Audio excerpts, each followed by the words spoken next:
আসসালামু আলাইকুম। বিসমিল্লাহির রহমানির রহিম। ঢাকায় বিমানবন্দরে আটক নেত্রকোনা পৌরসভার সাবেক মেয়র। নেত্রকোনা পৌরসভার সাবেক মেয়র ও জেলা আওয়ামী লীগের সহসভাপতি মোহাম্মদ নজরুল ইসলাম খানকে আটক করা হয়েছে। আজ বুধবার সকালে ভারতে যাওয়ার উদ্দেশ্যে শাহজালাল আন্তর্জাতিক বিমানবন্দরের ইমিগ্রেশন পার হওয়ার সময় কর্তব্যরত পুলিশ তাকে আটক করে। নেত্রকোনা পুলিশ সুপার এ তথ্য নিশ্চিত করেছেন।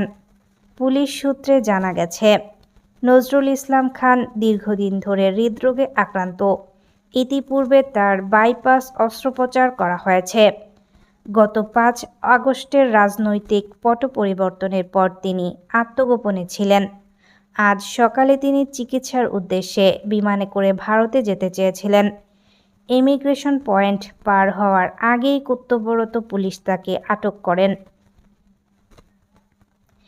এইসব তথ্য নিশ্চিত করে পুলিশ সুপার মোহাম্মদ ফয়েজ আহমেদ প্রথম আলোকে বলেন, নজরুল ইসলাম খানকে বিমানবন্দর থেকে নেত্রকোনায় নিয়ে আসা হচ্ছে।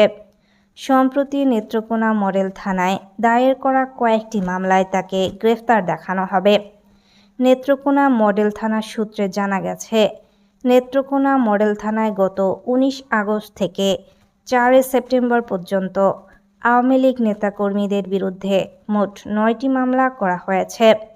এর মধ্যে 4টি বিশেষ ক্ষমতা ও বিস্ফোরক আইনের মামলায় নজরুল ইসলাম খানকে অন্যতম আসামি করা হয়েছে। জেলা আওয়ামী লীগের সহসভাপতি নজরুল ইসলাম খান নেত্রকোনা পৌরসভা থেকে এ পর্যন্ত 3 বার মেয়র হিসেবে নির্বাচিত হয়েছেন।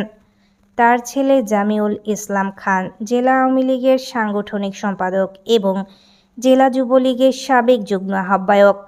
তার ভাই মাসুদ খান জেলা আওয়ামী লীগের শ্রম বিষয়ক সম্পাদক।